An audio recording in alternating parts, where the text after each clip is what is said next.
Et ben du coup, merci à vous d'être venus. On va pouvoir commencer tranquillement. Donc attends, comment on fait? C'est ça.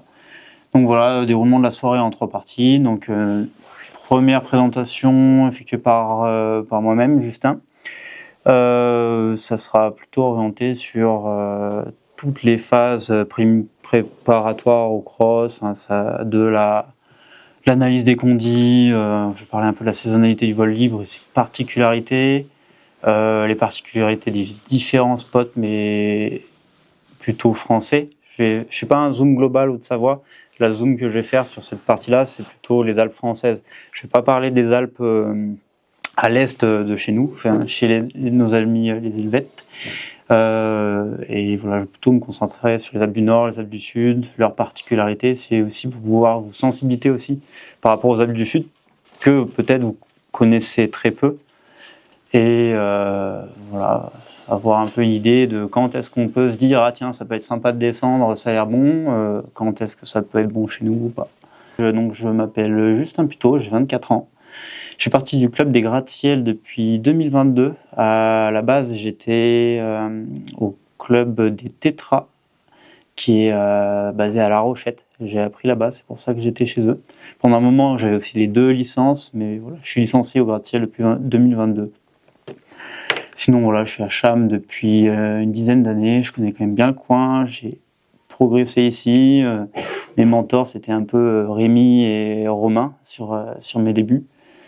Et donc voilà, je connais un peu le coin, mais j'aime beaucoup bouger parce que dans le parapente, ce qui est sympa, c'est voir un peu d'autres coins, faire des nouveautés, essayer de tenter de nouveaux vols. Et voilà, je suis plutôt orienté vol de distance, un peu de CFD. Avec ses contests et de la compétition.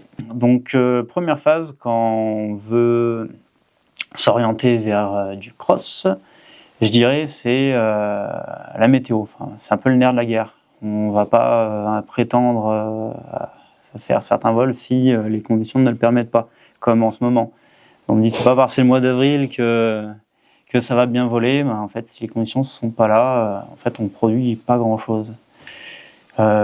Pour la météo, j'ai scinde en deux phases. Enfin, je présente juste les outils que j'utilise et après j'ai présenté certains phénomènes météo typiques, enfin qu'on rencontre chez nous dans les Alpes françaises.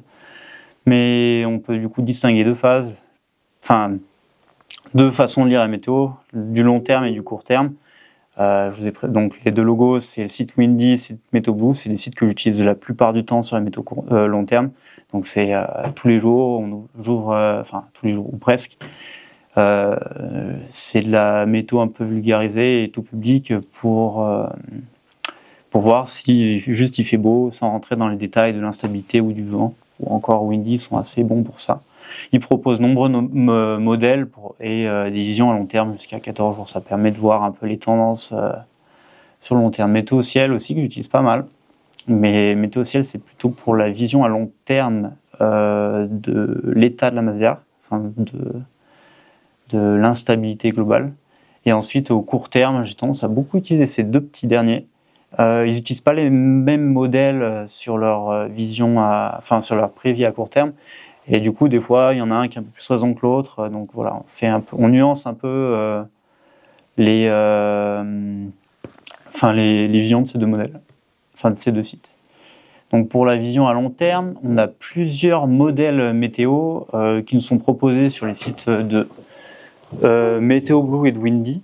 Là, l'onglet que j'ai ici, c'est sur MétéoBlue, mais on a quasiment le même modèle sur le site de Windy. C'est dans le menu déroulant sur la gauche, en bas on a les choix de modèles. Ça peut être un peu du chinois pour le commun des mortels qui regardent la météo, mais ce qu'il faut savoir c'est que sur ces modèles-là, enfin sur les modèles qui sont présentés, on a un chiffre souvent qui est présenté derrière, et ce chiffre-là, en fait, le nom du modèle on s'en fout un peu, ou presque, parce qu'ils sont centrés sur certaines parties de l'Europe. Ce qu'il faut savoir c'est que chez nous, on regarde surtout à Rome et Icon, parce qu'Icon c'est un modèle qui est centré plutôt sur l'Allemagne, et à Rome c'est le modèle vraiment centré français. Et pour chez nous, à Chamonix, ou dans le 74, souvent on switch entre l'un des modèles, des fois c'est l'un qui a des fois c'est l'autre. Et du coup, ce que je disais, le chiffre qu'on a à l'arrière du modèle, c'est lié au maillage du modèle.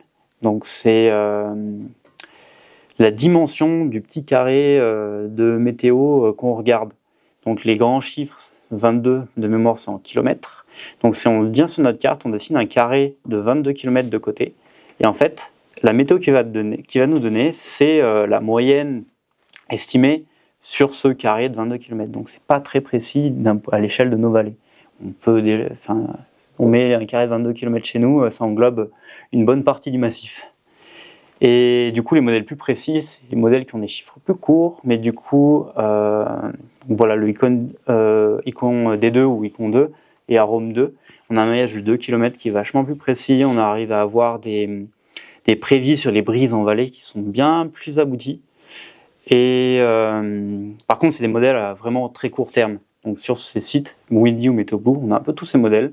Et en fonction de la prévis à long terme ou à court terme, on adapte un peu la vision. De toute façon, quand on regarde la météo vulgarisée à long terme, ils sont souvent pas proposés parce qu'ils proposent pas de prévis pour dans 7 jours ou autre.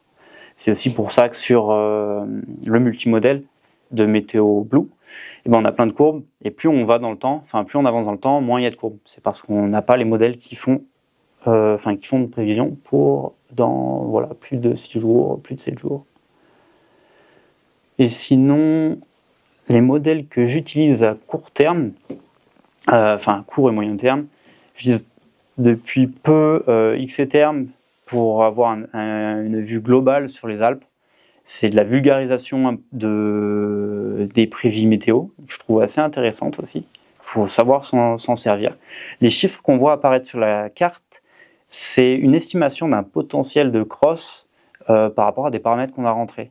Donc quand on a des chiffres élevés, le site nous dit sur cette journée-là, sélectionnée avec telle date, on estime un potentiel de vol élevé ou peu. Donc là, la carte, c'était samedi, c'était hier. On voit assez rapidement que c'était pas une très bonne journée, avec des zéros un peu de partout. Sur les bonnes journées, la carte elle vire rapidement au rouge avec des chiffres assez élevés, jusqu'à plus de 200. Et ensuite, voilà, le site qu'on connaît un peu tous chez nous, le site de Météo Parapente. Pareil, il faut le prendre un peu avec des pincettes. Je trouve que dans le 74, il marche pas trop mal. Dans les Alpes du Sud, il est souvent un peu plus pessimiste. Et après, dans le Valais, moi j'ai du mal à m'y fier. Souvent, il indique des prévis assez pessimistes alors que ça vole assez bien. Et sur le reste, sur le nord de l'Italie, je trouve qu'il fonctionnait pas trop mal aussi.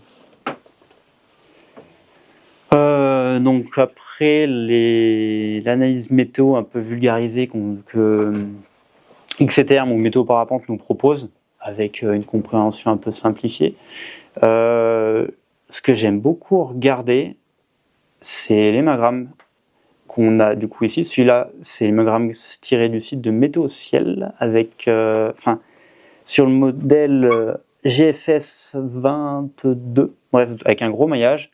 Donc il nous propose une vision à assez moyen-long terme. Ça permet d'avoir une idée de l'état de la masse d'air dans la semaine qui vient, pour avoir une idée de l'instabilité, de la nébulosité ou autre. Et le MétéoBlue en propose un très bien aussi.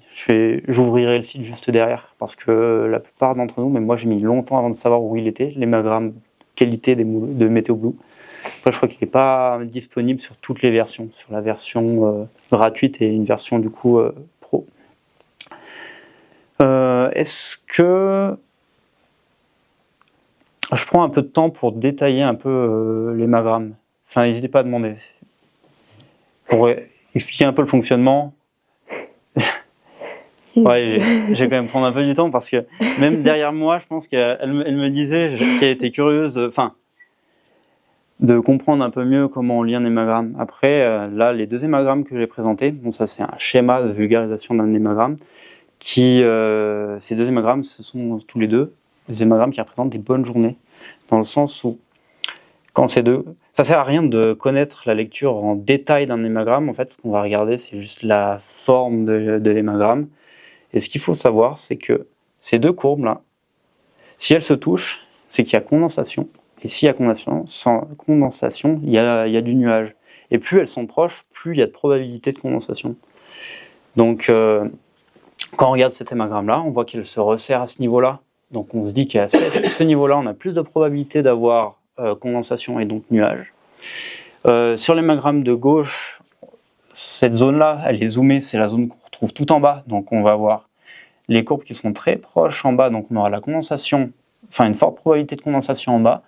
Et là, sur l'étage supérieur, en fait, c'est gradué. Sur l'axe vertical, ça, c'est la hauteur en fonction de l'altitude. Et ici, c'est les températures. Et donc, ici, on a les courbes qui sont proches. Ici, on a les courbes qui sont proches. Donc, on va avoir des nuages en bas, certainement des cumulus, et peut-être une forte probabilité de voile de cirrus en altitude. C'était le 15 avril de cette année, celui-là. C'est un des derniers coups, c'est un petit peu volé avant le retour du froid. Et sinon, le caractère instable de la masse d'air, on le retrouve sur la pente. La pente, c'est l'inclinaison de la courbe rouge bas en altitude, enfin sur la zone qu'on veut exploiter. Donc, je trouve que ce dessin-là, de toute façon, le diapo, il sera mis à disposition, vous pourrez regarder plus en détail. Et ce dessin-là, même s'il est en anglais, c'est une photo que j'ai récupérée sur Instagram. Je trouvais qu'il vulgarisait bien et il expliquait bien, au final, de manière assez simple, la lecture d'un hémagramme. Donc là, on regarde vraiment la zone du bas. La zone qui est au-dessus, au final, on s'en fout un peu. Ou alors, vraiment, on regarde l'écartement entre les deux courbes pour savoir s'il y a du nuage ou pas. Donc, si on regarde la zone du bas sur la courbe rouge qui représente la température de la masse d'air en fonction de l'altitude, eh ben, on va regarder la pente de cette courbe rouge et comment elle évolue. Ce qu'il faut savoir, c'est que la forme idéale de cette courbe, ce qui est marqué ici, c'est qu'elle soit orientée à 45 degrés vers la gauche. Ça veut dire que la température de la masse d'air va décroître rapidement avec l'altitude. Et donc, là, imaginons, on a notre coupe de masse d'air. On voit qu'en bas, la température, elle ne décroît pas, voire elle augmente presque tout en bas en fonction de l'altitude. Puis, elle est vraiment parallèle à cette courbe idéale. Puis, elle se redresse. Donc là, on voit que cette zone d'altitude, donc on le reporte sur notre axe des altitudes, on est entre 1000 et 2000 mètres, grossièrement, on voit que cette zone va être très instable. Techniquement, la zone du bas peut être exploitable, mais beaucoup moins facilement. Et la zone du haut, jusqu'à la base du cumulus et dans le cumulus, même si c'est pas vraiment recommandé, eh ben, elle est quand même instable et on peut quand même monter, mais beaucoup moins exploitable, enfin beaucoup moins de manière qualitative que la zone entre 1000 et 2000 mètres d'altitude. Bon, sur l'hémagramme, faut pas hésiter à revenir un peu à la fin si vous avez des incompréhensions, ou même on pourra regarder la météo du jour par curiosité. Je vais faire une petite passe aussi sur les phénomènes typiques qu'on peut rencontrer chez nous. Je ne vais pas rentrer dans les détails, mais juste pour pouvoir les représenter, un peu les comprendre. Donc l'effet de Foehn, qu'est-ce que c'est ? On a un delta de pression entre un côté et un autre du massif alpin, un flux de vent, on a l'humidité côté au vent du massif. Bon, voilà, on l'a un peu tous entendu. Après, voilà. Et ce qu'on retrouve régulièrement à Cham aussi. Foehn de nord, Foehn de sud. Nous, on connaît bien le Foehn de sud à Cham parce que c'est celui qui nous fait un peu plus chier et qu'on ressent beaucoup, de sud-sud-est même plutôt. Il est dû à plein de paramètres, mais à deux principaux. Il est représenté sur cette coupe SAT, cette image. Imaginons, on est sur un flux de Foehn de sud. Ce qu'il faut comprendre, c'est que le Foehn de sud, il est lié à un delta de pression élevé entre un côté et l'autre de la barrière alpine. On va l'avoir à Cham, mais en fait, on va l'avoir sur une très grosse portion des Alpes. Vraiment le sud pur, Foehn de sud pur à sud-est. Foehn de sud pur, en fait, on va le retrouver de Cham jusqu'à quasiment Vienne. En fait, c'est qu'on va avoir une très haute pression, plus haute pression sur l'Italie et vraiment une dépression, une basse pression côté nord des Alpes. Donc là, sur le B, on a notre dépression avec une basse pression. Et au sud, même plus sud-est, on avait un anticyclone avec une haute pression qui est passée. Et entre le côté au sud et au nord des Alpes, on a donc un appel d'air. Faut arriver à se représenter. On a 2 vases communicants. Il y en a un où il y a plus d'eau. Et il y a une petite porte pour aller dans le vase où il y a moins d'eau. Donc le flux, il passe par là où il peut passer. Donc l'école, on va avoir beaucoup de vent dans l'école et sur les crêtes frontalières, les hautes crêtes frontalières. Et là, petit exemple de hier, en fait. En ce moment, nous, on pense pas souvent au fun de Nord, parce qu'on le voit un peu moins chez nous. Enfin, on le ressent un peu moins chez nous. Mais en ce moment, on est typiquement sur un phénomène de fun de Nord côté italien. Donc, on a un flux de Nord, on a une haute pression côté... ça, c'est les isobars de météo-ciel. On a haute pression, on est à 1020, 1025 côté nord-ouest de la France et sur le territoire.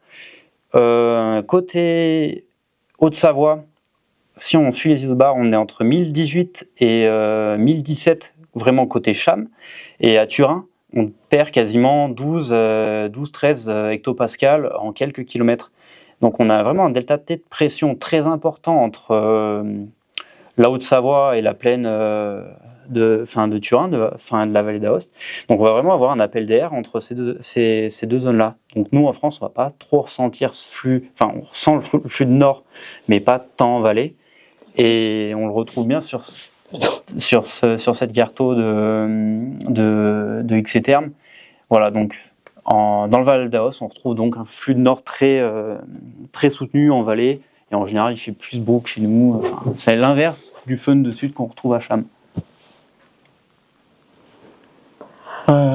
Petit point sur les saisonnalités du vol libre. Je pense que je ne vais pas prendre grand chose à tout le monde.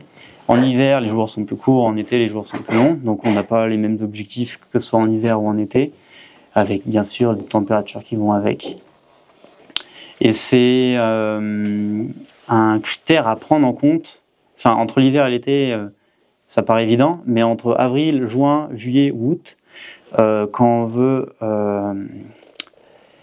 définir nos objectifs et notre plan de vol, il faut le prendre en compte parce que même que ce soit entre avril ou juin, le potentiel de la journée ne sera pas le même si, vis-à-vis la durée de vol, par rapport à, même si en avril on a une journée qui est super instable, même incroyable, en fait elle sera souvent un peu plus courte qu'une journée en juin, donc c'est pas forcément facile de faire des super gros vols tôt dans le printemps.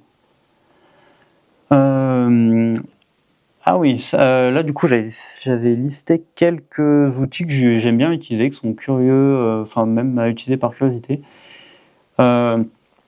pour sélectionner un peu son site pour pouvoir partir en XC ou en cross. J'aime bien aussi naviguer dans Google Earth parce qu'on peut accentuer le relief pour avoir bien un retour une idée de l'orientation de certaines faces. Du coup, là, en fait, je suis dans Google Earth avec le relief accentué de x3. C'est pour ça qu'on a l'impression que les montagnes sont énormes. C'est centré sur Chamonix avec une vue un peu du sud-est vers le nord-ouest. Et on a un petit outil en haut à gauche, dans le ruban qu'il a là, qui permet en fait de se représenter l'ensoleillement d'une face en fonction de l'heure de la journée. On a une petite timeline ici. Donc on vient sélectionner notre heure, donc là je suis à 8h44 le 21-04, bien sûr il n'y a pas de nuages. Et on voit donc l'ensoleillement sur ces faces-là, donc les faces à l'ombre, et on retrouve donc nos faces est, sud-est, qui sont souvent ensoleillées en premier pendant le printemps. Et ce qu'il faut savoir, même si c'est pas forcément connu de tous, c'est que en été, les faces sud-est, c'est pas forcément celles qui sont ensoleillées en premier. Et cet outil-là permet de vraiment se le représenter dans le sens où on peut se placer, par exemple, le 21 juin. On va se rendre compte qu'en fait, les faces qui sont exposées en premier, elles sont plus orientées est-nord-est plutôt que, en ce moment, est-sud-est. Et ça permet de justifier le choix de certains sites de départ de cross un peu plus connus autres un peu plus connus en été, comme la tête de Salaz, qui prend en fait le soleil plus tôt le matin par rapport à en ce moment. L'autre outil que j'aime bien utiliser, en fait, même si c'est depuis peu de temps, c'est FatMap. En fait, il va permettre de bien se représenter les orientations des faces avec des cartos où vraiment il affiche, même si c'est globalement utilisé pour le ski. Pour le parapente, ça permet de vraiment voir, ben voilà, là j'ai une bonne face sud, c'est souvent des faces qui donnent bien de notre côté de l'hémisphère. Et ça permet de vraiment montrer les contrastes entre les faces nord et les faces sud. Et l'autre outil que j'ai découvert cette année, c'est donc dans le menu déroulant de FatMap, c'est celui-là. Il va permettre de venir sélectionner des faces en les surlignant en vert, comme sur la carte ici. Et on peut sélectionner des tranches d'altitude, des pourcentages de pente et des orientations. Et ça te permet de... Imaginons qu'on soit en hike and fly, qu'on veut décoller tôt, en vol bivouac ou en tentative de trouver un spot pour partir tôt le matin et en cross, ou en altitude, dans la tranche qu'on veut.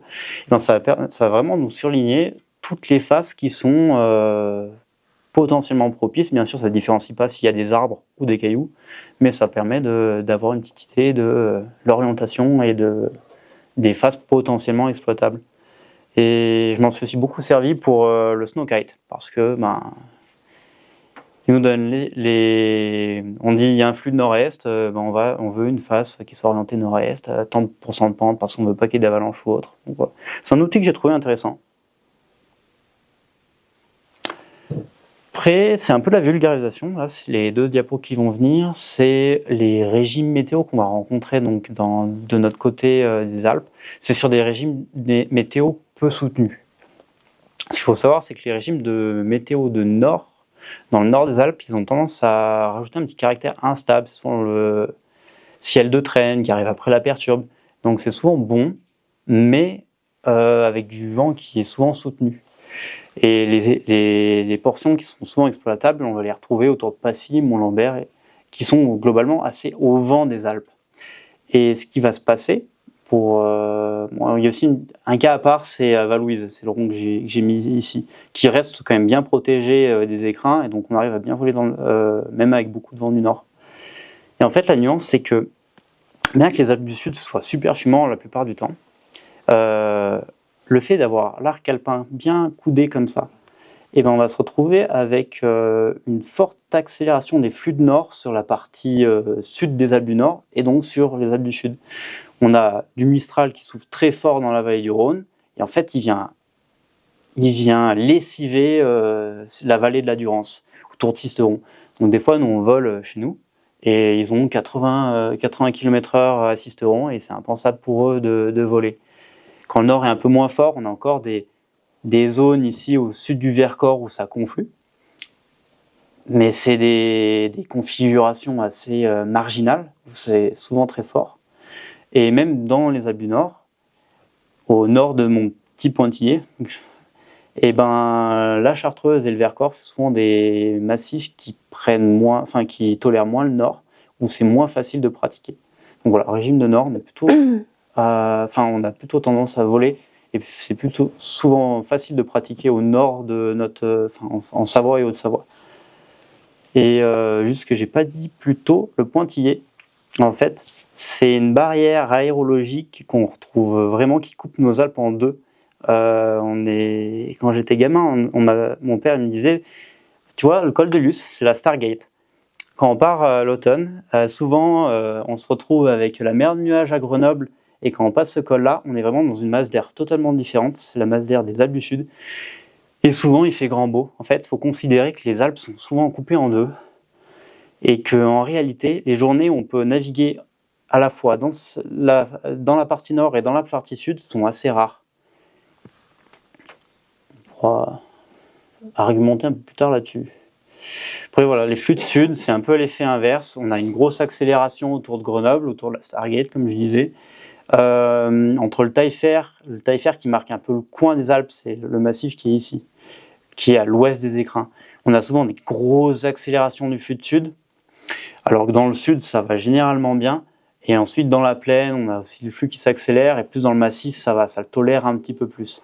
Mais souvent, on a des bonnes conditions dans le sud, et dans les Alpes du Nord, c'est souvent bien plus stable et moins praticable. Bon, en général, en flux de sud, c'est un peu les journées à faire du soaring et à pas faire grand-chose d'autre. Enfin, chez nous. Après, j'ai remis une carte des brises que je trouvais sympa. Ils en ont d'autres sur le site de Rocks Outdoor. Ça permet de vulgariser un peu le fonctionnement des brises chez nous. Bien sûr, c'est les brises hors phénomène météo soutenu, de nord ou de sud. Et les phénomènes, les flux de nord ou les flux de sud ont tendance à modifier un peu ces flux de brise qu'on retrouve. Un flux de sud, par exemple, pourrait avoir tendance à accélérer la brise de nord d'Annecy. Et un flux de nord a tendance à inverser la brise dans le Grésivaudan et du coup avoir du nord à Saint-Île. Donc c'est à prendre avec des pincettes, ce genre de carte de brise. C'est vraiment sur des journées bonnes, sans flux météo particulièrement marqué. Et donc voilà, c'est un bon outil pour comprendre un peu le fonctionnement des vallées, mais il faut savoir l'utiliser avec modération, avec des pincettes.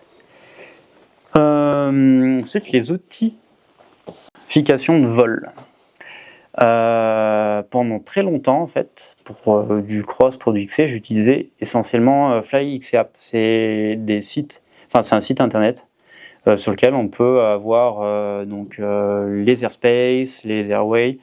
Donc on a la map sur laquelle on vient dessiner un peu notre parcours et on a un peu toutes les informations importantes qui pourraient nous être utiles, avec donc un petit calcul de distance et de points si on veut jouer la CFD ou autre, avec les secteurs FAI qui sont les volumes en arc de cercle un peu triangulaires qu'on retrouve.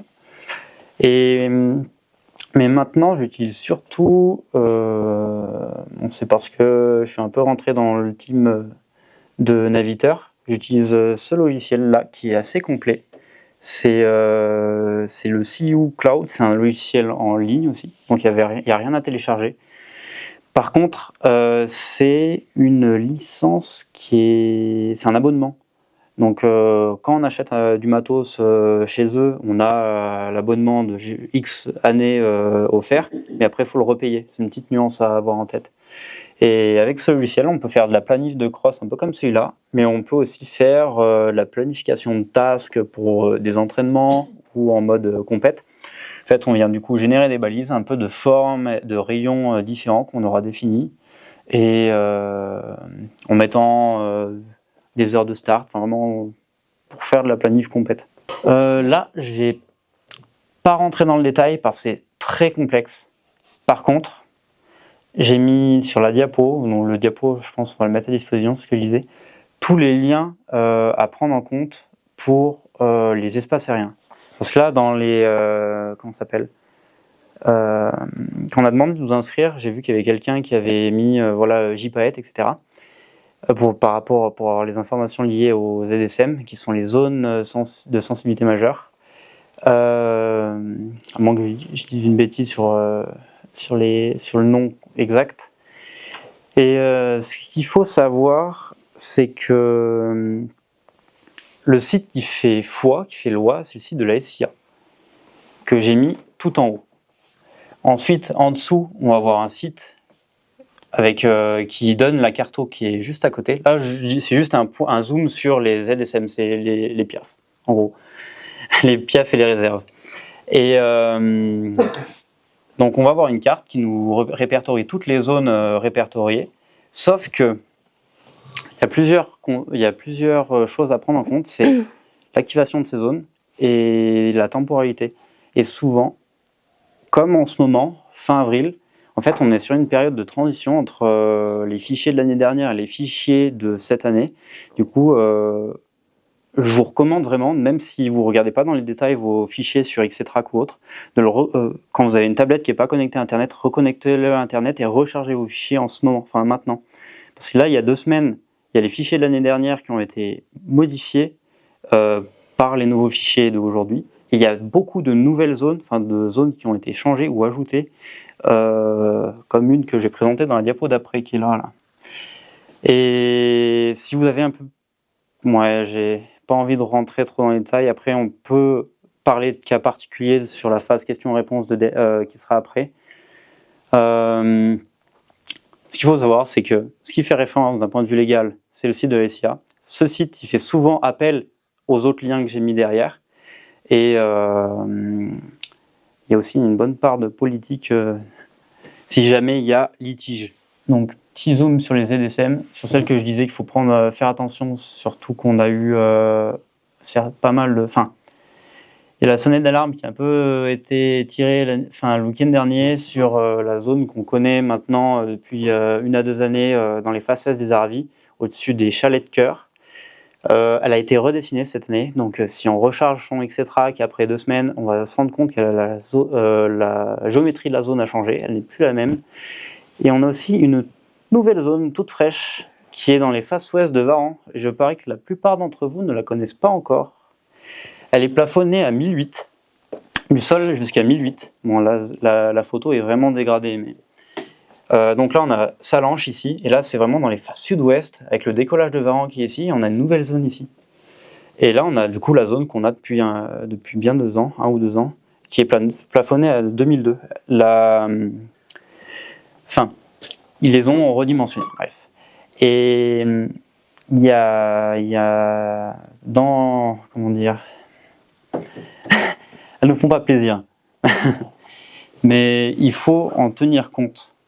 Dans le sens où, s'il y a pénétration intentionnelle, avec caractère intentionnel de la zone, il peut y avoir verbalisation. Cependant, si, comme par exemple on retrouve celle-là qui pose souvent problème, imaginons un pilote en détresse qui est sur la chaîne principale, ce qui se fait éjecter de la chaîne principale par un flux d'ouest et se retrouve bloqué dans le vallon qui est à l'ouest de la zone des chalets de cœur. Si il y a pénétration de la zone sans le caractère intentionnel et pour la sécurité du pilote, je dirais pas que ça pose pas de problème, mais normalement c'est pas verbalisable. Devant un tribunal, c'est pas verbalisable. Parce que c'est vraiment le caractère intentionnel. Par exemple, on est en cross, on va aller d'un point A à un point B, et là on passe allègrement dans la zone. Là, pour le coup, c'est verbalisable. Bon, c'est un petit zoom vis-à-vis d'une demande qu'on a eue. Vis-à-vis de l'organisation d'une journée de cross normale, donc on a fait notre point météo. Ça fait 1 semaine qu'on voit qu'il y a une bonne journée en fin de semaine, on se dit cool. On va enfin pouvoir aller voler. Sur les prévis à court terme, on définit nos critères de sélection du site, on charge nos instruments. La plupart du temps, pas la plupart du temps, je le fais à un jour, je le fais la veille, voire 2 jours avant quand il y a une longue approche. L'idée, c'est de ne pas avoir à gérer ces instruments à la dernière minute. Donc charger ces instruments, vérifier qu'on a les airspace de charger, les bons airspace surtout. Donc planification de notre task en fonction en fonction des conditions du jour. Très important, penser à tout prix à boire et à manger. Vraiment, c'est pas négligeable. Bien dormir. Le PTV, toujours important. Le matin, parce que entre la veille au soir, la bouffe et la flotte, c'est quand même bien. Moi, je suis assez pointilleux dans le sens où chaque matin, quand je pars, faut que je sache à 1 kilo près le poids auquel je suis quand je me lance dans un gros cross. Et ensuite, voilà, phase voiture et XC. Moi, j'ai skip la partie récup, même si elle n'est pas négligeable. Et maintenant que je vous ai présenté un peu tout le process que je mets en place quand j'ai envie de partir faire du cross, après, en plus de la connaissance un peu du coin, je voulais faire un petit débrief par exemple sur 2 vols qui ont été effectués, que j'ai fait sur les 2 dernières années. Donc ce qu'on retrouve bien, ce qui les distingue bien, c'est là on a les Alpes du Nord, là on a les Alpes du Sud. Et on remarque bien que en fait c'est 2 journées bien différentes, dans le sens où ce vol-là qui a été réalisé dans les Alpes du Nord, le même jour, ça volait pas dans les Alpes du Sud, ou vraiment beaucoup moins bien. Et l'inverse pour le vol des Alpes du Sud. De la même manière, dans les Alpes du Nord, le max qu'ils ont fait, je crois que c'était dans les 150 bornes, dans le sens où il y a vraiment des journées types qui sont meilleurs d'un côté ou de l'autre de la Stargate, enfin du col de Luce. Pour débriefer, donc ça, le vol de gauche, c'est un vol qui a été effectué début août du col Aniel, donc le 11 août 2023, ouais, c'était l'année dernière. Ce qui caractérisait cette journée, c'était pas de vent, un flux de sud-ouest, un petit peu marqué dans l'après-midi, et vraiment pas de vent le matin. Des gros plafs, mais un peu de stabilité en basse couche. Et ce qui nous a fait choisir le col Aniel, c'est le départ très haut en altitude pour pouvoir essayer de partir tôt. En plus, on est en août, les journées sont encore très longues, donc on peut espérer faire des gros vols. Il y a une petite anecdote aussi sur cette journée-là. On s'est tiré la bourre entre deux groupes. Nous, on allait au col Aniel, d'autres sont allés au col de l'Isoire. Il y avait un flux résiduel de nord qui les ont empêchés de décoller. Et en plus, quand on part du col de l'Isoire, on va directement dans des petites montagnes à l'ouest. Donc si on a de la stabilité en début de journée, souvent c'est bien de... En fait, ça c'est une part entière de la planif. Donc on dit qu'on a de la stabilité en milieu de journée, donc on va essayer de rester le plus possible sur du gros massif. Donc par exemple, on avait dessiné cette branche-là pour essayer d'être au maximum, enfin on a choisi ce plan-là parce qu'on était, on était au maximum dans du gros massif qui génère souvent des gros thermiques, même quand c'est stable. Bon après voilà, c'était juste une bonne journée. Et sinon là c'était la prévie d'Xterm. Dans le sens où on peut la prendre un peu avec des pincettes. Comme je disais, quand c'est rouge, en général, quand c'est rouge avec des gros chiffres, c'est que les potentiels sont assez élevés. Là, ils indiquaient que 200 bornes de potentiel dans les Alpes du Sud, alors qu'au final, on fait 300. Et dans les Alpes du Nord, on est à déjà bien un tiers de moins en termes de perspective. Et c'est à peu près ce qui s'est réalisé en réalité sur cette journée-là. Et donc là, le cas contraire, vol dans les Alpes du Nord. Là, on avait un flux dominant d'ouest, globalement d'ouest, voire un peu nord-ouest en haut, un peu sud-ouest en bas. Mais le flux dominant en altitude, c'était un flux d'ouest. Donc on se retrouve avec... c'était un peu... comment dire, on avait une dépression, enfin, faible dépression qui était côté italien. Donc on avait tendance à avoir de l'accélération du flux sur les gros massifs. Et même si on avait du gros plaf sur les avant-reliefs, au mois d'août en plus, alors que ces avant-reliefs sont souvent un peu stables, mais en fait on s'est vite rendu compte que les gros massifs étaient peu exploitables. Mais la journée était quand même généralement assez stable. Du coup, dans ces avant-reliefs, on sélectionne du coup le déco le plus haut, enfin qui nous permet de rester le plus haut le plus longtemps possible. Donc on est parti de la tête de Salaz au nord des Aravis. Et l'idée, c'est qu'on a dessiné ce tracé-là, bon, pour essayer de faire le plus gros vol possible, mais parce que c'était le secteur qui était le moins exposé au vent. Dans le sud, on avait plus de vent. Dans le massif, on avait plus de vent aussi. Et quoi?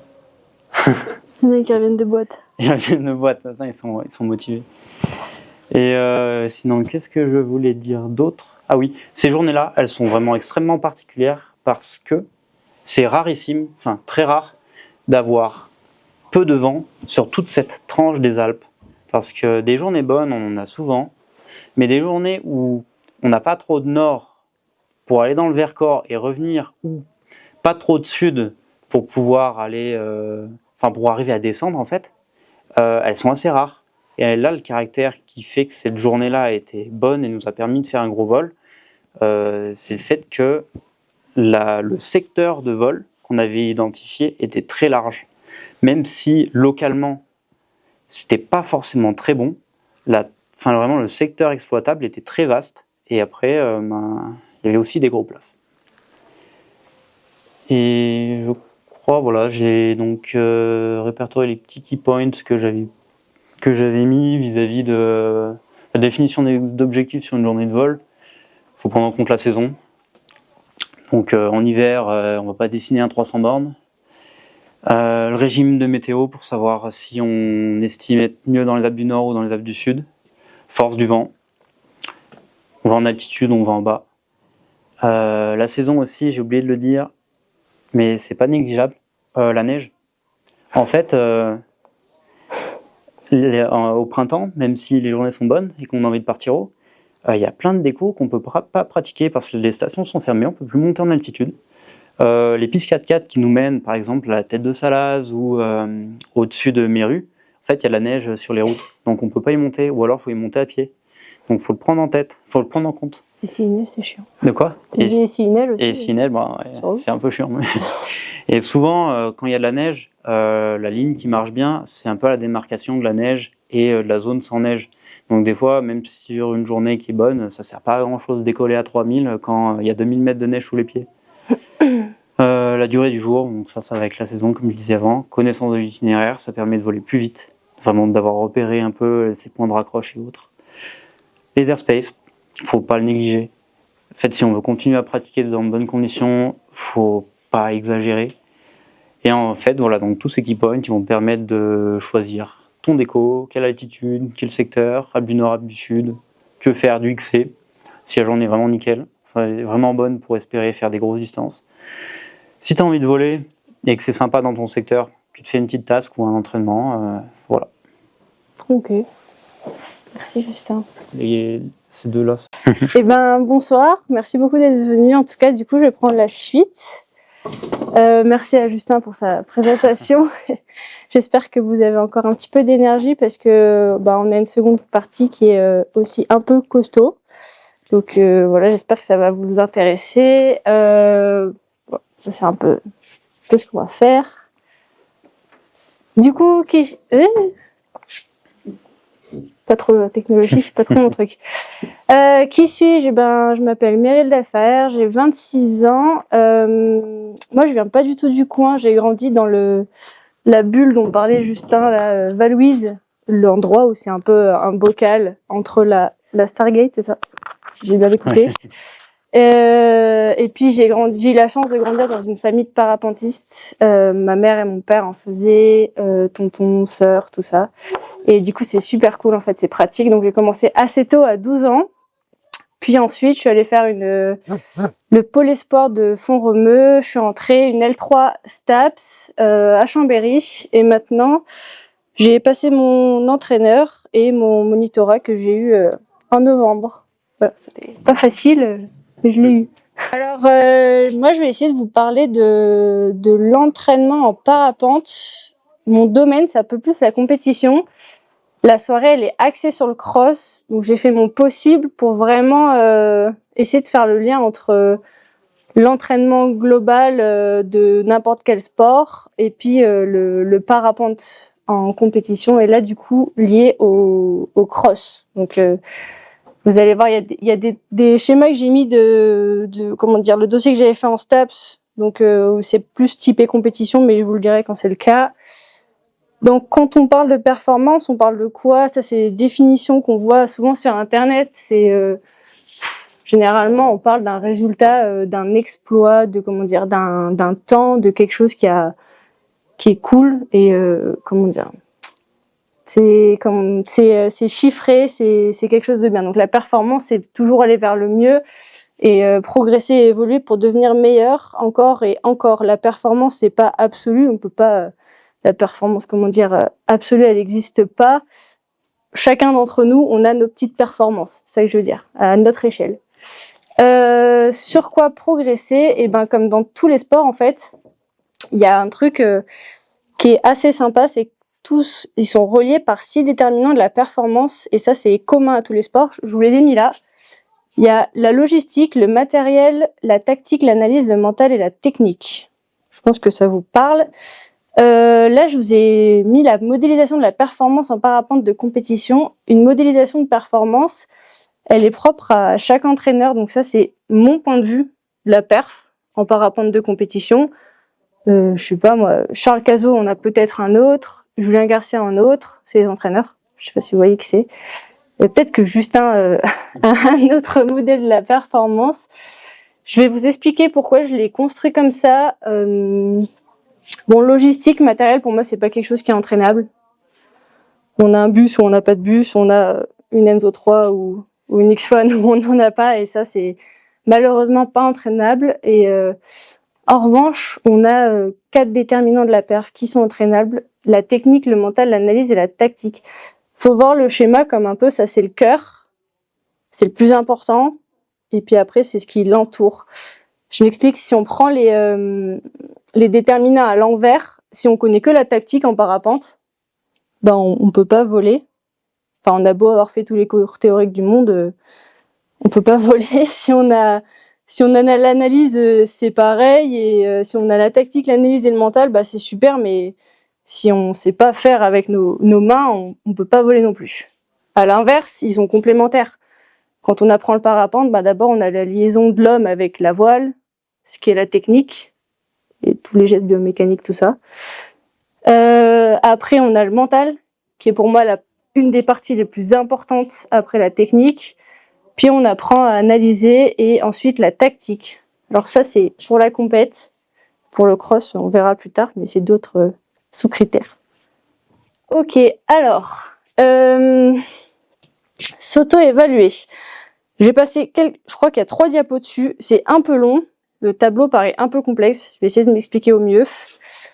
S'auto-évaluer, pourquoi? Pour moi, c'est un truc hyper important. J'ai mis pour parler français, mais c'est si on veut parler d'entraînement, faut qu'on puisse en fait savoir déjà où on en est, quel niveau on a, pour qu'on puisse tous parler le même langage. En fait, ce qui est compliqué en parapente, c'est qu'on n'a pas de critères quantifiables. On n'a pas fait de temps dans la piscine, ou je sais pas moi, un chrono, un ski. Du coup, il faut trouver des critères qui sont assez quantifiables pour chaque déterminant, et ça c'est compliqué.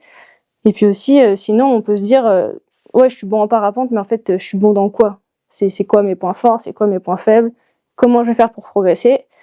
Et du coup, c'est pour ça que pour moi c'est hyper important d'arriver à s'auto-évaluer, et s'auto-évaluer c'est objectif. Enfin, c'est hyper important d'arriver à savoir le niveau qu'on a, mais vraiment concrètement. Donc c'est bien de le faire seul, généralement, parce qu'avec les copains, vous savez, tout ça, ouais, non mais moi j'ai fait mieux. Voilà. Donc pour parler français, se connaître, donc voilà ce que je vous disais, les points forts, les points faibles, et pour fixer des objectifs qui sont adaptés. Comment on s'évalue? Je l'ai marqué en gros de manière objective, parce que je vais revenir dessus, mais c'est vraiment hyper important. Faut pas croire qu'on est hyper fort en thermique si c'est pas vrai, juste pour faire plaisir aux copains, ou juste pour faire plaisir à l'ego. C'est bien d'être hyper objectif, et ça sera que bénéfique pour vous. Du coup, grâce aux critères d'observation, référence tableau, c'est ce que j'ai essayé de vous mettre au mieux. J'ai essayé de vous mettre le plus d'exemples possible sur lesquels vous appuyez pour pouvoir vous auto-évaluer. Donc, comme dit Justin, le truc, il sera à vous après. Voilà. Et l'application de Rodi, c'est qui? C'est un collègue de travail qui a bossé pendant 2 ans sur une appli. En vrai, c'est ouf ce qu'il a fait. Elle est sortie la semaine dernière, et il a réussi à faire une appli qui permet de s'auto-évaluer du niveau blanc. Alors le niveau blanc, c'est je touche en parapente, hein, jusqu'à la fin du niveau marron. Donc c'est plutôt pas mal, avec toutes les étapes par où on passe, les exercices qui sont associés, l'explication des exercices. Il y a un curseur qu'on peut mettre de 0 à 5, et ça évolue dans le temps. L'appli, comment elle s'appelle? Sinon je vous dis ouais, c'est cool, c'est l'appli de Rodi, mais vous allez pas savoir comment elle s'appelle. Je vous dis non, elle est téléchargeable alors sur iPhone et sur Android. Mais moi je l'ai téléchargée en vrai.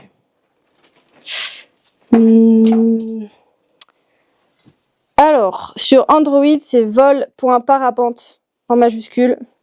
Vous pouvez le noter quelque part. Et sur Apple, c'est juste vol parapente. Et le petit logo de l'appli, il ressemble à... Donc c'est vraiment pour tous les niveaux, et du niveau blanc au niveau marron, vous avez mais vraiment toutes les étapes par lesquelles passer. Il y a des tonnes d'exercices qui sont expliqués, et c'est vraiment bien d'arriver à passer par tous ces exercices-là. Bon, le logo, c'est un fond bleu, je crois, avec un petit parapente.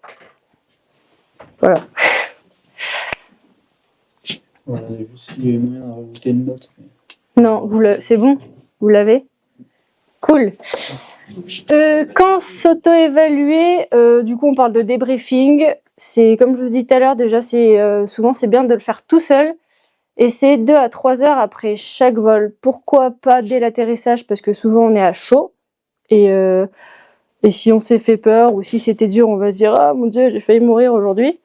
Et si on le fait 2 jours après, beaucoup trop à froid, on va se dire « Non mais en fait c'était trop simple ». Et du coup, c'est pas vraiment objectif. Vous l'avez?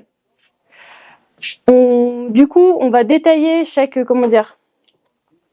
critère et un peu les observables. Donc vraiment ce qui pourrait vous guider au mieux, c'est des exemples. Si vous en avez d'autres, très bien. Pour chaque du coup déterminant de la performance. Alors la technique, on avait les fondamentaux, je les ai repris. Thermique, ligne, vitesse, il était dans le tableau d'avant, je sais pas si vous les avez lus. Et pour essayer que ça soit quantifiable, du coup, on peut par exemple dans les critères, j'ai mis se comparer aux autres. TT, c'est tout terrain, donc dans tous les terrains. Est-ce que moi, par exemple, en thermique, est-ce que je me fais transpercer? C'est-à-dire, quand je tourne dans un thermique, est-ce qu'il y a tout le monde qui me passe comme ça au-dessus? Ou est-ce que je transperce les autres? Ça, c'est le 10 sur 10. Ou est-ce que j'aurais plein de gens et je suis plutôt le pilote qui passe au-dessus? Et on arrive à quelque chose d'un peu quantifiable. L'efficacité du virage, est-ce que quand je suis dans mon thermique, je ressens que je tourne à côté? J'ai tendance à rentrer, sortir, je me balade comme ça, ou est-ce que au contraire je suis à 10 et je tourne dans le noyau, etc. Sur la ligne, pareil, je me compare aux autres. Tout terrain, c'est important parce qu'entre la plaine et la montagne, vous savez que c'est pas pareil. Est-ce que je me fais transpercer? De la même, même schéma. Est-ce que je transperce les autres? Et sur les lignes, j'ai marqué conditions, actions. Ça veut dire, est-ce que mes actions sont cohérentes avec les conditions? Je casse ma glisse ou j'optimise ma glisse? Je m'explique, quand on ligne, on a envie de planer le mieux possible. On parle pas de vitesse. C'est-à-dire, si ça monte, est-ce que je vais avoir tendance à tout écraser et à tirer sur mes baies parce que j'ai peur? Ou est-ce que je viens chercher de la glisse, relever un petit peu le pied, relever les baies et utiliser justement le passage d'un thermique? Voilà. Donc c'est ça quand je dis je casse ma glisse ou j'optimise ma glisse. Vitesse, contrairement aux lignes, c'est vraiment là de la vitesse pure et dure, de la technique. Est-ce que, comparé aux autres, est-ce que je vais plus vite, moins vite?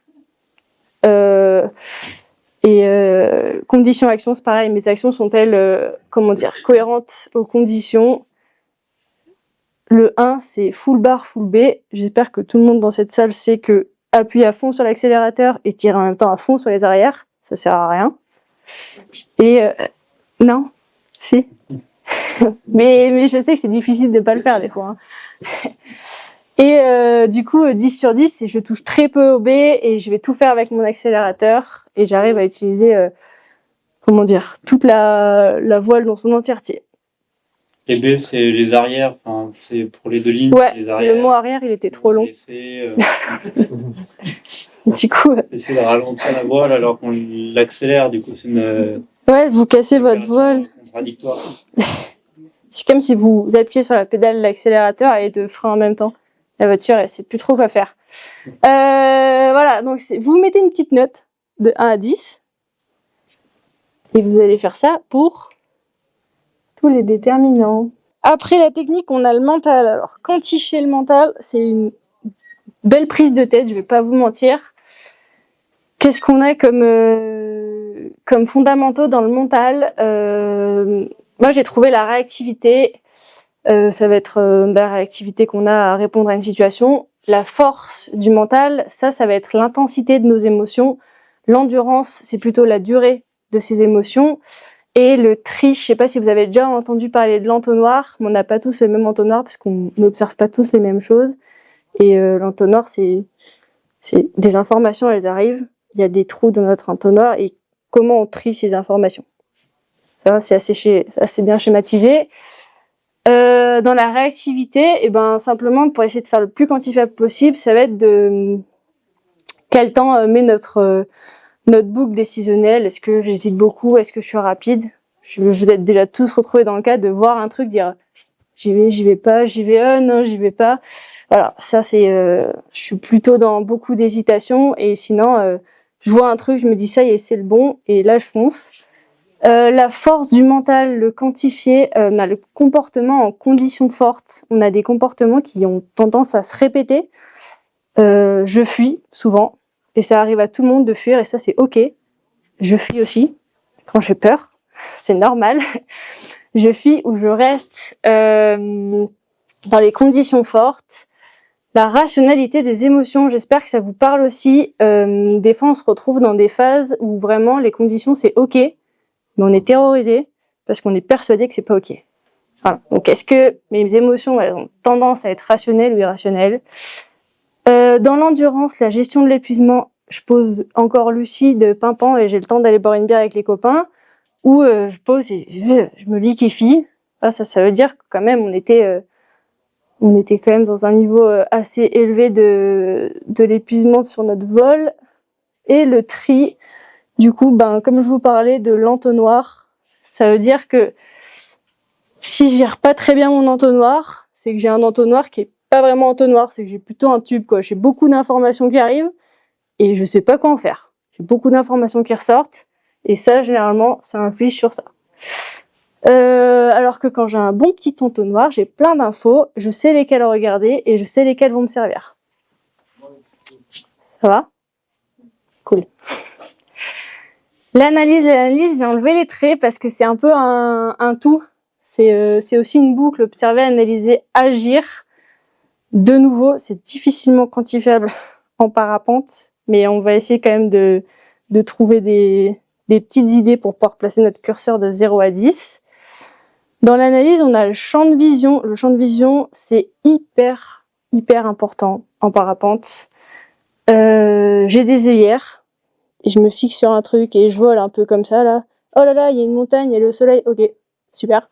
Ou je bouge la tête, je regarde, il y a une montagne, il y a un oiseau, il y a un autre parapentien, il y a un cume, il y a du vent, etc. Je regarde autour de moi, ça c'est le champ de vision, hyper important.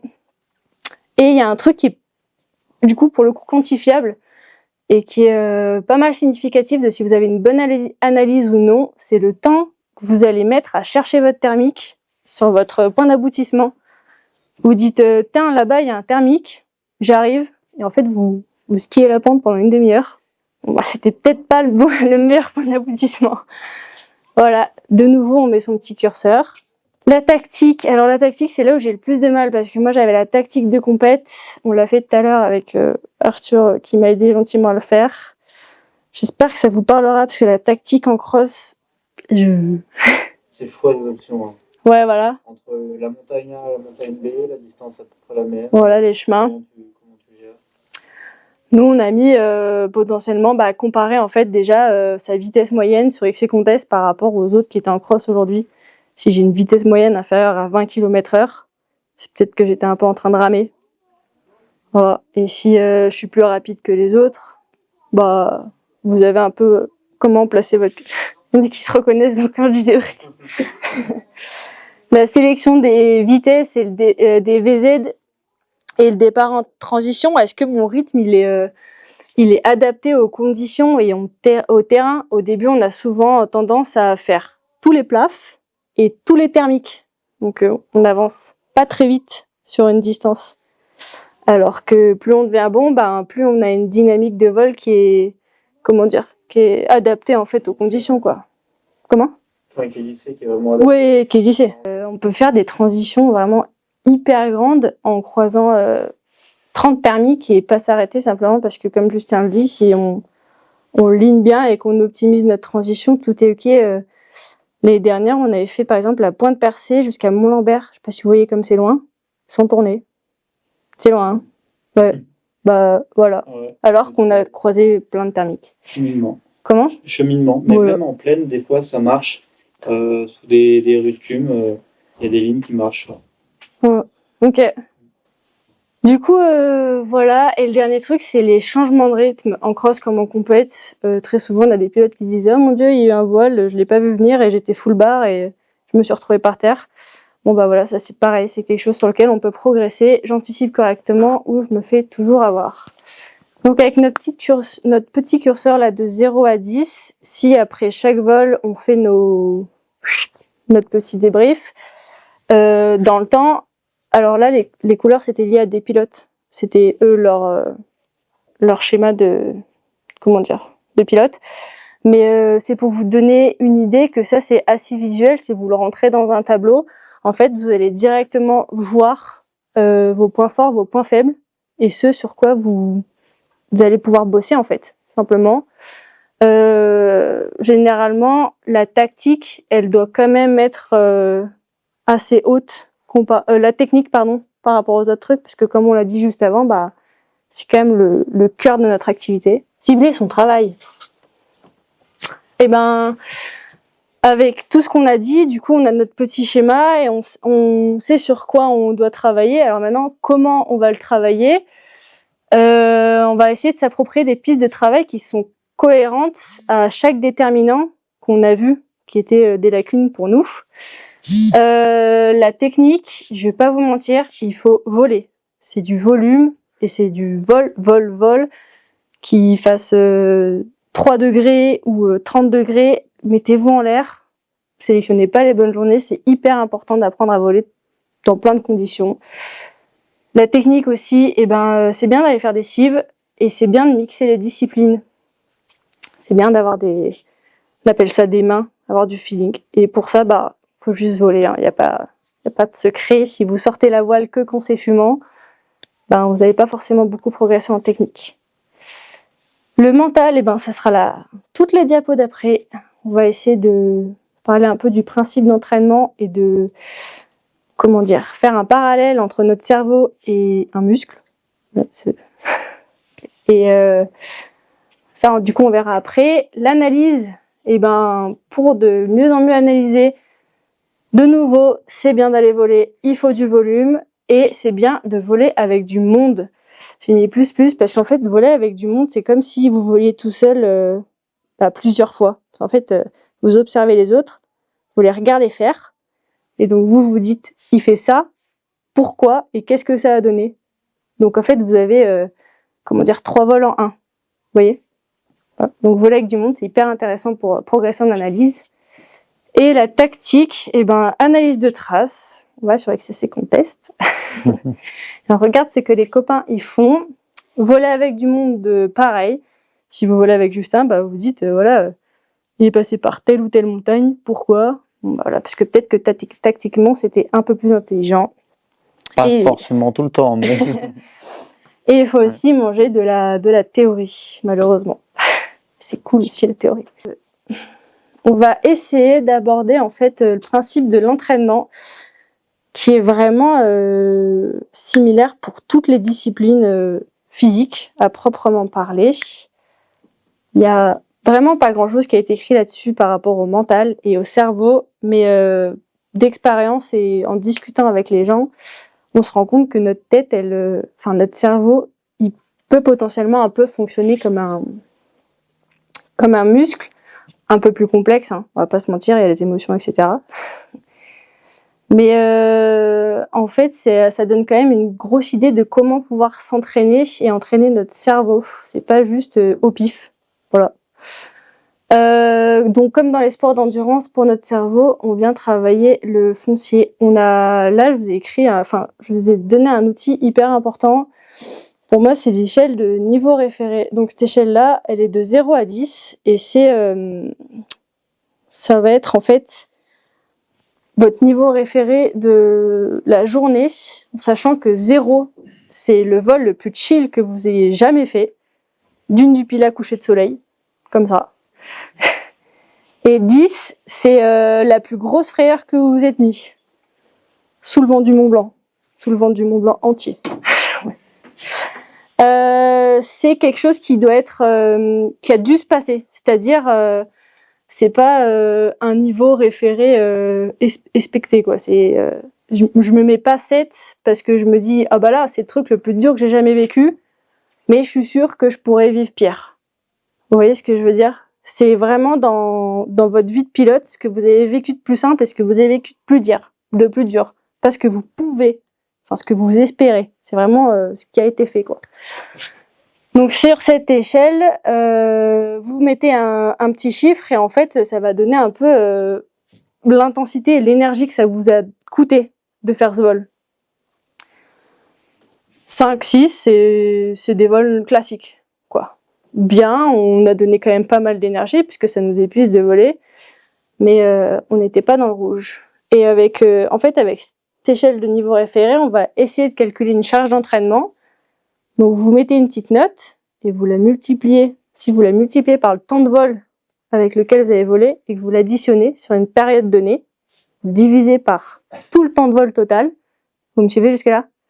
Ça vous donne votre niveau référé moyen sur la période d'entraînement. Vous voyez?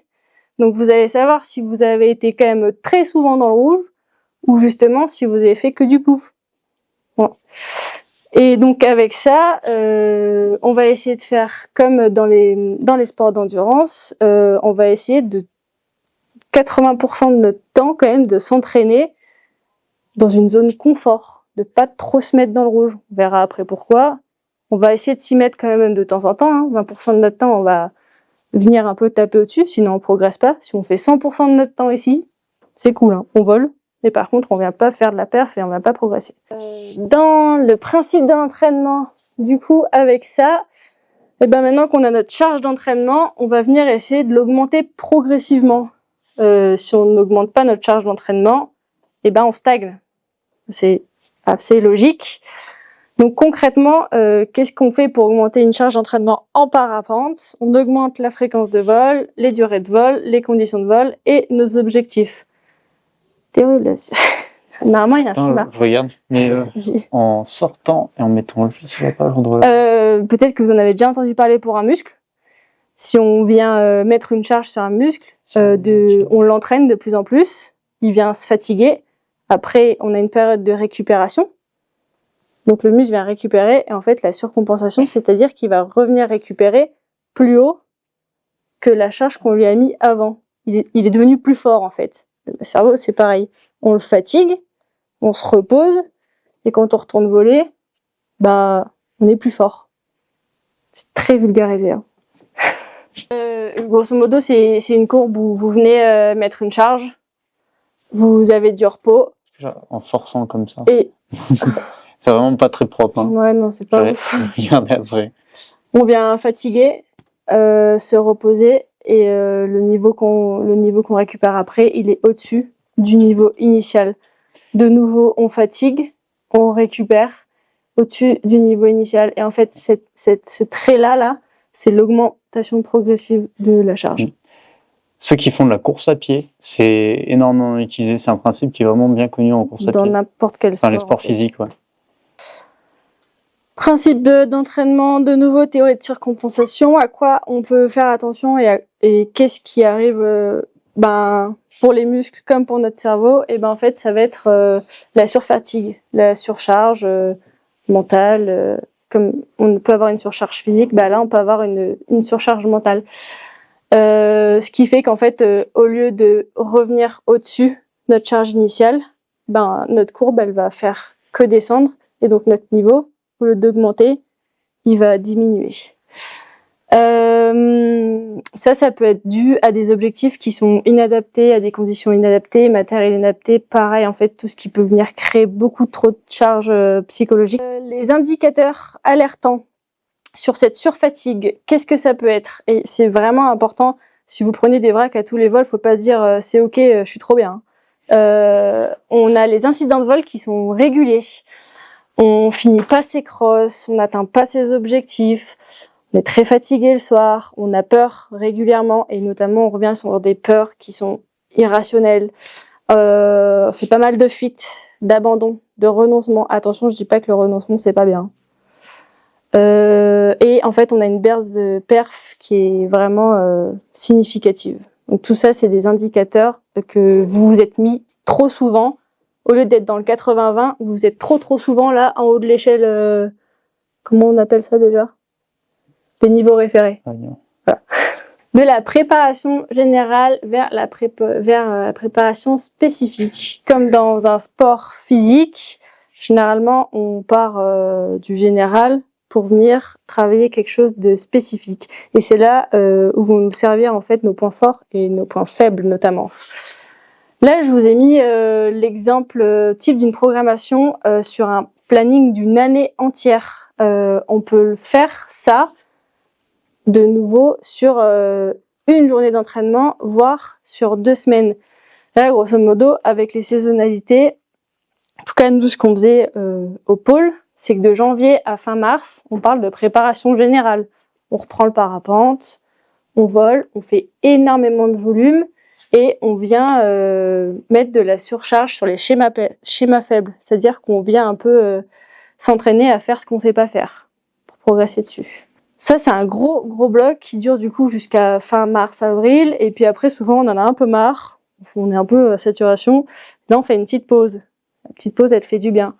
Et quand on revient là, avant la grosse saison, et ben en fait, on revient et on fait du spécifique schéma fort. Pourquoi ? Pour se remettre en confiance et pour revenir faire du parapente comme on aime, pour aussi se faire plaisir et surtout se dire que pas rester sur tous les tirs qu'on a pris ici. Voilà.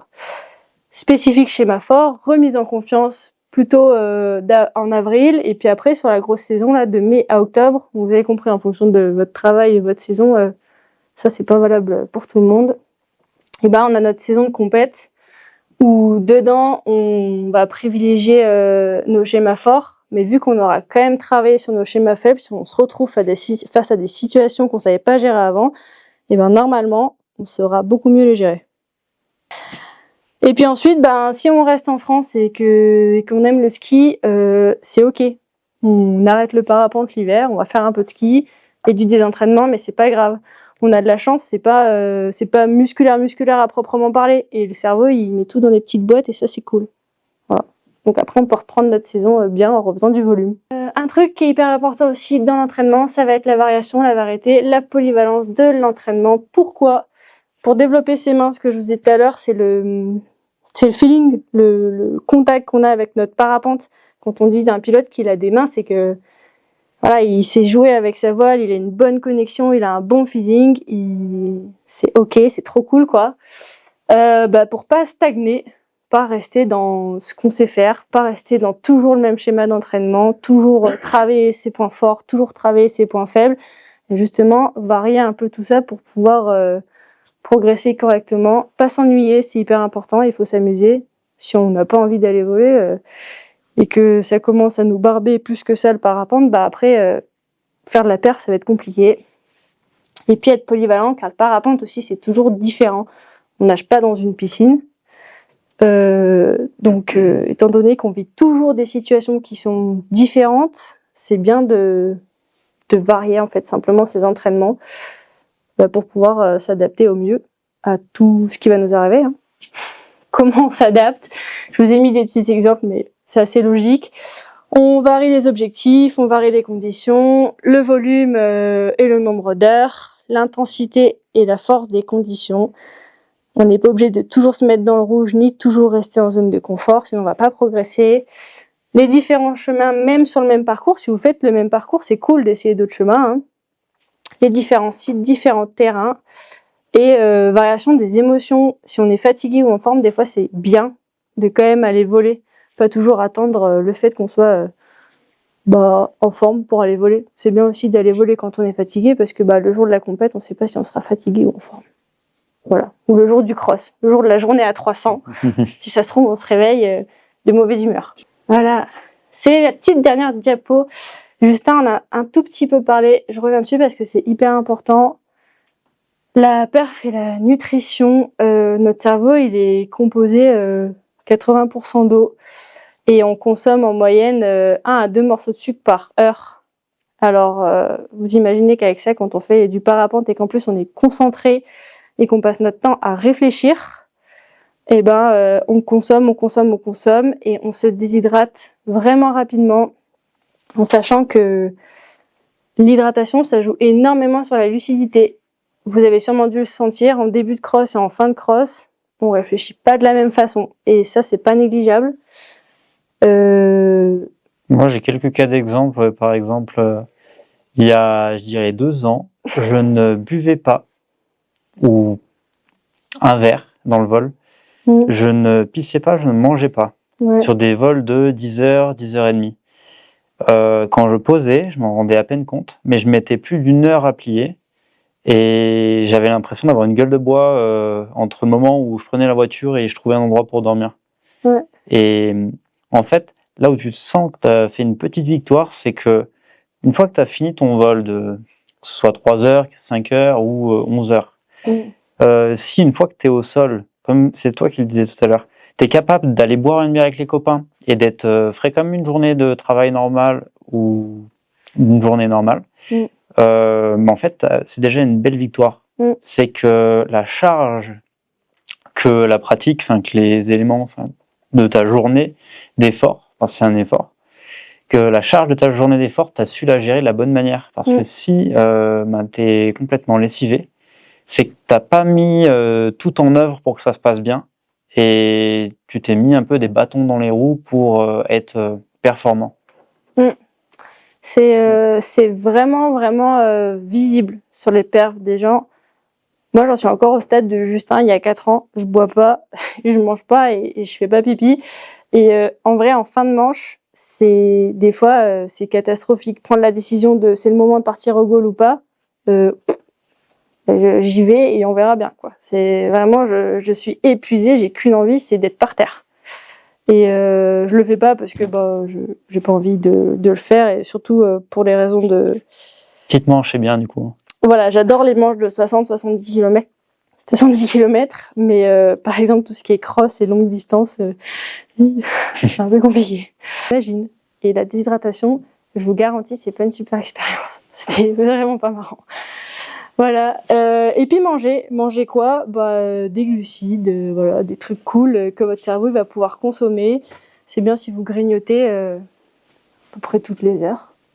Ouais, moi je sais que j'ai des copains en l'air, faut que ce soit facile à manger. Tu vois, un sandwich c'est quand même pas facile. La pomme pote c'est incroyable, les pâtes de fruits c'est incroyable. Et j'en ai, ils se remplissent les poches de bon bec. Ouais. Et c'est bizarre de dire ça, mais c'est pas trop mal hein, les bonbons en l'air. Mais moi, je suis quand même fan des pâtes de fruits. Pâtes de fruits pomme pote, même pour une journée de vol, c'est quand même pas trop mal. C'est sûr que si vous prenez le gratin dauphinois de la veille, ça va être un peu compliqué à manger. Et ça, vous le savez, voilà. Vous prenez des choses faciles à manger. Le sandwich, c'est bien, mais dans la poche du dos pour le manger quand on pose, parce qu'en l'air, c'est quand même pas évident. C'est pas ouf. Ouais. Voilà. Mais prenez des trucs et camelback, on boit et ça, c'est super cool. Voilà. En conclusion, pour moi, la clé, vraiment, c'est connaître son niveau et être vraiment objectif et honnête avec soi-même sur ce qu'on est capable de faire. Pour ça, le tableau, j'espère qu'il va vous aider réellement pour arriver à vous positionner et savoir sur quelle piste travailler. Donc, savoir quoi travailler et comment fonctionner en fonction de nos objectifs, de la saisonnalité et des cycles. Donc, comme je disais tout à l'heure, point fort, point faible, volume, etc.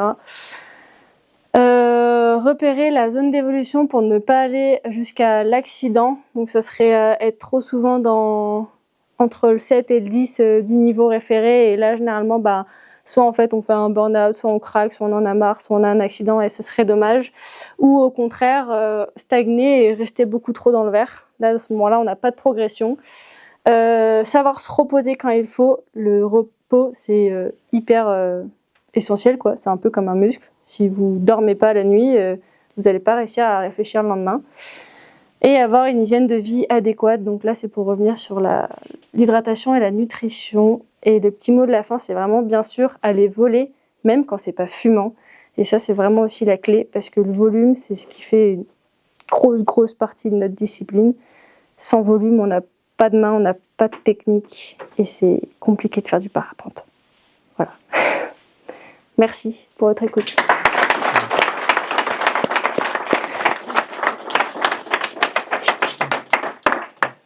Ah oui, est-ce que vous avez des questions ? Ouais, voilà, là du coup l'idée c'est on souffle un peu, nous on a pas mal parlé, mais là l'idée c'est d'essayer d'échanger sur ce que vous avez en tête. On peut jeter un œil sur les différents outils dont on a parlé. Si vous avez des questions sur des détails vis-à-vis de ce que l'un ou l'autre on a dit, voilà, c'est le moment. On peut dériver un peu, enfin... La déshydratation. Ouais. Sur comment, par rapport aux zones aériennes, comment tu gérais, je sais qu'il y a des différences entre les zones CFD Ouais. et les zones IC-Track, et comment tu arrives à faire avoir Je dirais, vis-à-vis de la validation, si tu es en accord avec ce que le site de la SIA déclare en jours et en heures, tu vois, par rapport aux activations réelles, même si sur la CFD, tu es dans un airspace où, d'un point de vue sur le site de la SFD, ça ne matche pas, si sur le site de la SIA, tu es bon, tu peux argumenter et ton vol se passera.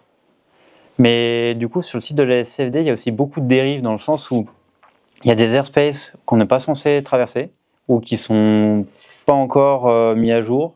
Bon, c'est assez rare, hein. Mais ton vol peut être valide alors que tu es en plein milieu d'une zone où tu n'es pas censé être. Et souvent, on joue un peu. Enfin, en connaissant un peu Thomas Sénac, il disait sur le site de la CFD, en fait, le logiciel il sort. Alors, vous êtes dans telle zone, telle zone, telle zone. En fonction des commentaires que tu mets, tu dis ouais, moi c'est bon, j'étais au-dessus, j'étais au-dessus. S'il ne regarde pas dans le détail, il va te valider le vol si c'est argumenté de la bonne manière. En fait, si d'un point de vue légal, tu es réprochable, sur la CFD, ils n'ont pas de raison de te l'invalider. Mais c'est une nuance aussi, parce qu'il y a des trucs qui ne sont pas forcément écrits. Je prends un cas d'exemple, hein, avant de trop dériver. Ugine, vous voyez où je veux en venir ou pas? Si je vous parle de Méru, enfin, du verrou entre la dent de Cons et le Charvin. Tous les champs qui sont en dessous de Méru sont considérés comme interdits au poser. Il n'y a pas d'airspace dessus. Et moi, ça m'est déjà arrivé de poser du coup dans le verrou et qu'on m'invalide le vol par principe de ces champs-là, on est interdit, alors que je pose sur une route.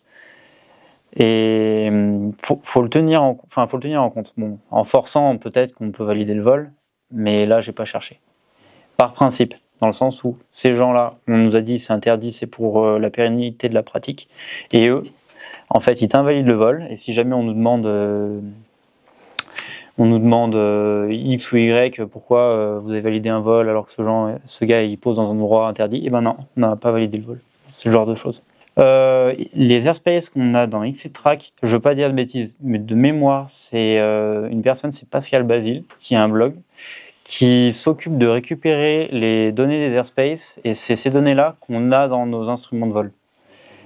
Ouais, là pour le coup, ça vaut le coup d'y aller. J'ai ouvert les sites. Alors le site de Pascal Basile, c'est celui-là.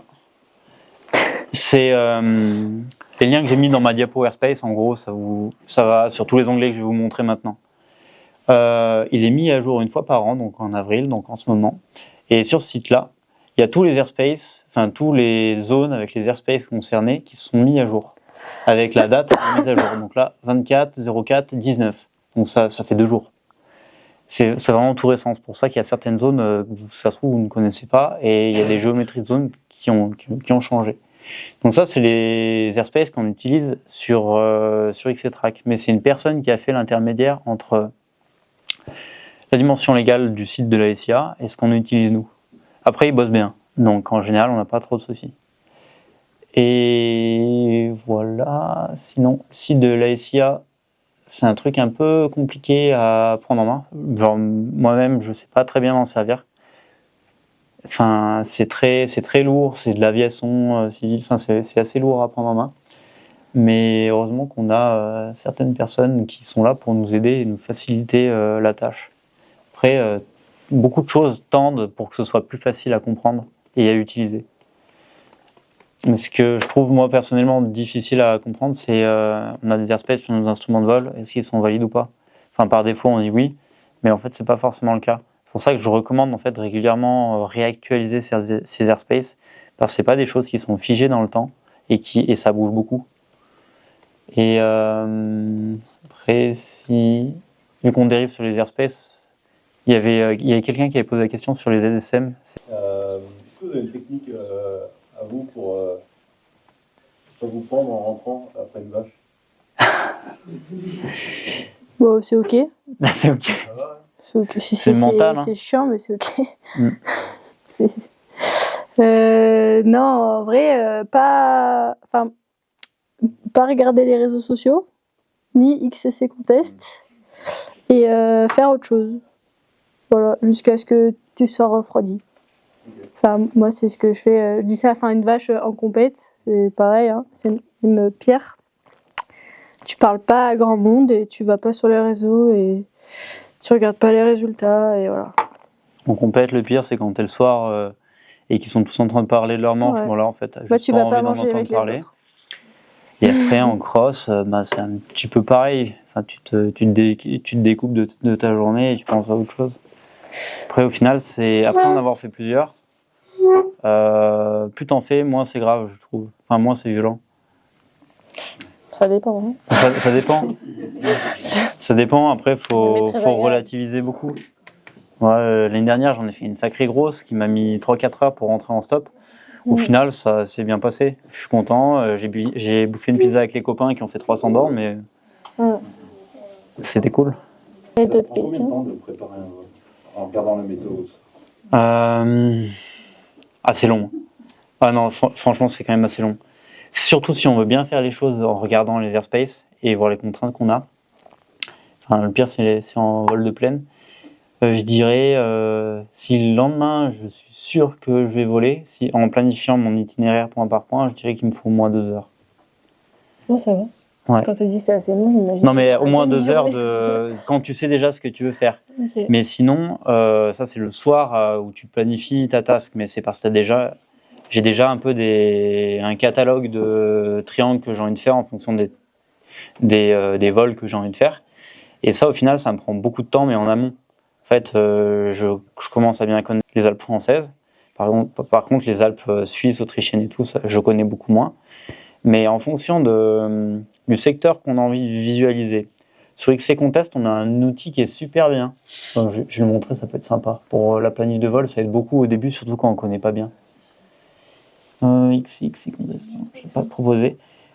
En fait, on peut venir sélectionner une zone et il te sort tous les vols.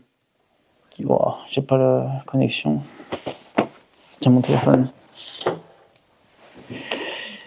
Et une fois qu'on a l'idée de son vol, c'est vachement plus facile, enfin vachement plus rapide de faire. Mais dans le sens où on s'y prend, enfin moi je m'y prends en général une semaine à l'avance, où je guette les conditions qui viennent et j'affine les options. Et ça m'est arrivé de changer de site la veille au soir. Le matin, rarement. Par exemple, le cas de figure du dernier 300 qu'on a fait en FAI dans les Alpes du Sud, le matin, il y avait plein de copains qui sont. Il y a un gros effet de groupe, qui n'est pas à négliger. Tous les copains nous disent ouais, on va à Col d'Isoire, il y a plus de potentiel, on va à Col d'Isoire, il y a plus de potentiel. Et après, quand tu essaies d'être un peu plus objectif sur ton analyse perso, c'est un aspect de confiance aussi de son analyse perso dès qu'on dit, et de ce qu'on veut faire. Mais en fait, on se rend compte que c'est pas forcément toujours le bon plan à prendre. Honnêtement, l'effet de groupe, surtout dans les Alpes, c'est énorme. Tu peux te retrouver avec tous les meilleurs pilotes de France sur un site, alors que c'est pourri. C'est juste qu'ils étaient là à s'envoyer des messages. Ah, ça va voler demain, on a envie de voler. Et en fait, c'était pas toujours la bonne option. Je crois que j'ai un peu dérivé sur la question de base, mais attends, je vais juste essayer de remettre ça. Vous avez un peu l'habitude d'utiliser XC Contest pour planifier des vols ou pas trop? Enfin, pour voir ce qui s'est fait. Attends. Non. On planifie pour moi, mais je fais. Planif? Non, pas de planif. Non. En tout cas, moi, ce que je sais, c'est que par rapport aux copains qui viennent avec moi ou qui planifient pas trop, et d'autres copains qui planifient, quand on a un pilote moteur devant soi qui sait où il va beaucoup plus vite. Ce qui m'est arrivé aussi de temps en temps, c'est j'ai planifié mon vol, je partage la task à mes copains et ils savent où aller, donc là ils arrivent à avancer. Par contre, ça m'est déjà arrivé aussi où je pars devant, je sais où je vais, je prends un plan pourri, les copains me doublent, mais en fait ils savent pas où ils vont. Donc au final, ils n'avancent pas. Mm. Donc définir ses objectifs de manière claire au déco, enfin au plus tard au moment du décollage, c'est super important si on veut espérer voler loin. Alors du coup, l'outil que j'aime bien, tu vois, même sans connaître les endroits où on va voler, c'est raccourci pour y aller, j'ai passé par Daily Score. On peut y accéder de n'importe où. On vient chercher un décollage au hasard. Donc là, on se retrouve sur Search. Un launch, c'est un lieu de décollage. Du coup, là, voilà, il y a quelqu'un qui a décollé de là-bas. On est très loin. Mais ce qui est bien sur cet outil-là, c'est qu'en fait, on vient zoomer sur la carte. Enfin, on se déplace sur la carte. Et quand on clique, et ben, on a le rond de sélection du décollage qui réapparaît. Et on peut modifier son diamètre et autres. Et ce qui est sympa, c'est que, par exemple, si on le centre plus ou moins là, en haut de sa voie, et qu'on filtre, et c'est que en dessous, on va voir tous les vols. Attends, il faut que j'ai pas énormément de réseau, ouais, ça charge un peu. Bon, là, il me dit il y a trop de vols, plus de 50 000 flights, parce que mon critère de sélection est énorme. Et en dessous, du coup, on va voir tous les gros vols qui sont sortis dans ce rayon-là, qui ont été déclarés depuis ce rayon-là. Et ensuite, on peut affiner le filtre en fonction des périodes de saison. Il est un peu fatigué. Période from to ou season from to. Et là, on vient sélectionner, par exemple, on va le faire en ce moment. Ça prend pas en compte l'année. Donc en fait, c'est les saisons. Je lui dis, je veux tous les vols qui ont été déclarés au printemps.